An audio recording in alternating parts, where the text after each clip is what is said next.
to local governments, and even some international governments.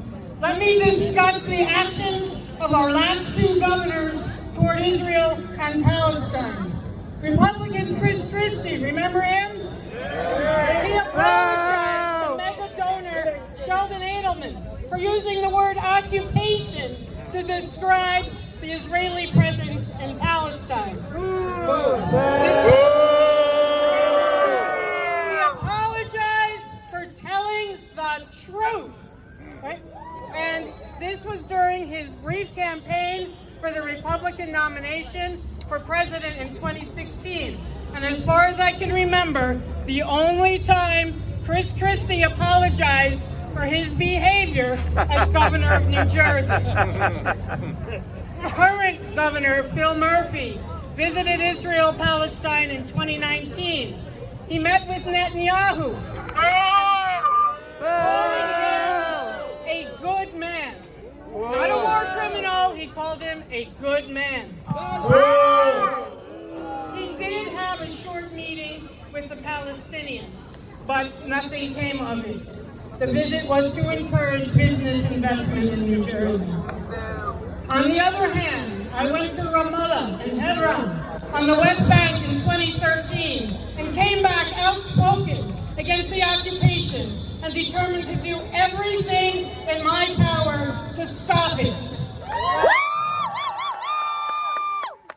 In 2014, while the IDF was bombing Gaza in Operation Protective Edge, I and 12 other people got arrested at the offices of Senators Menendez and Booker for committing acts of non-violent civil disobedience.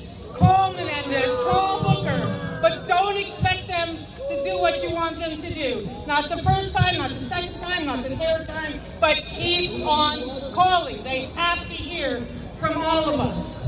Those 13 of us stood in the lobby of One Gateway Center in Newark, and started reading the names. Free, free Palestine! Free, free Palestine! Free, free Palestine! Free, free Palestine! From the river to the sea, Palestine will be free! From the river to the sea, Palestine will be free! We stood in the lobby and began to read off the names of all the children who had been killed by IDF bombs in 2014. We didn't move when Gateway Security asked us to clear the lobby. We had tombstones around our necks, the list of names. We got about 30 or 40 into the list of 800. During this most recent bombing of Gaza by the IDF, President Biden approved a $735 million arms deal.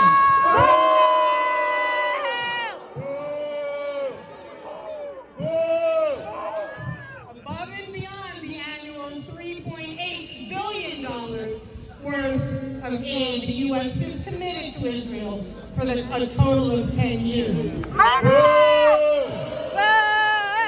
Senator Cory Booker that said it's going to be at least 10 years, and we're not going to stop our commitment to Israel, and we may even raise the amount of money Israel gets every year. Think of what we could do with $3.8 billion right here at home. Think about the schools, the infrastructure, the health care, and all the rest of the things we could do here at home, or what the Palestinians should do with $3.8 billion. Woo! Not another nickel! Not another dime! No more nickel! Not another dime! No more money for Israel's crimes! No more money for Israel's crimes! What I'm getting at is that both Republicans and Democrats show virtually unconditional support for Israel. Peace activists and a Green Party activist, I learned that this unconditional support was both unwarranted and detrimental to peace in the region. Not another nickel. Not another dime. Another penny for Israel's crimes. Not another nickel. Not another dime. No more money for Israel's crimes. Not another nickel. Not another dime. No more money for Israel's crimes. I also learned that as in so many similar situations, the media here don't provide the full story. The news we get is slanted and much more favorable toward those whom we support unconditionally. My visit to the West Bank in 2013 changed my life forever. I still carry it right here, the strength of the Palestinians living under a brutal occupation. So much so they even said that we don't have a centimeter's worth of space in which to breathe. Imagine that, a centimeter's strength. Or centimeters. We feel you. Space. The numbers of checkpoints, the surveillance, the proximity of the Israeli occupiers to the Palestinian population. No one should have to live that way. No one should live the way Palestinians live under occupation. And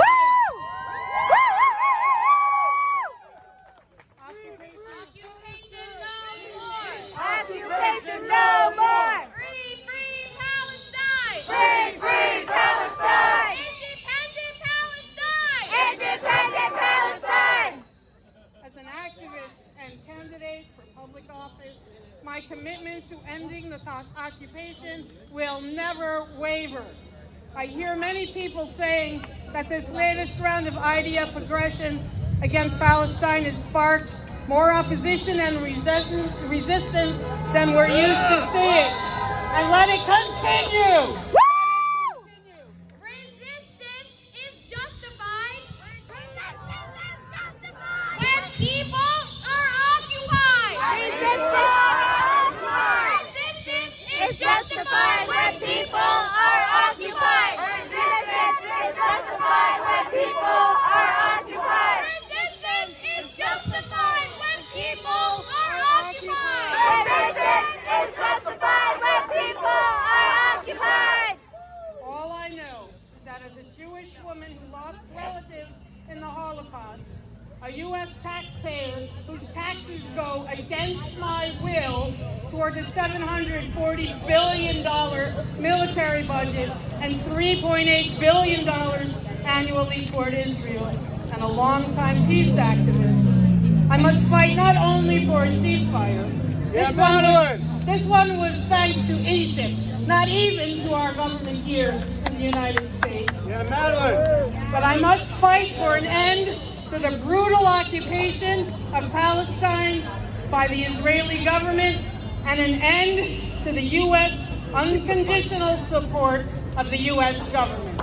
And I will do that for as long as I am able, wherever I am able. Free, free Palestine! Free, free Palestine! Free, free Palestine! Free, free Palestine! Free, free Palestine! Free, free Palestine! From the river to the sea! From the river to the sea! Palestine will be free! Palestine will be free! One last thing, I have people, and many of you have already signed the petition to get me on the ballot. My shameless self-promotion, I know. Woo!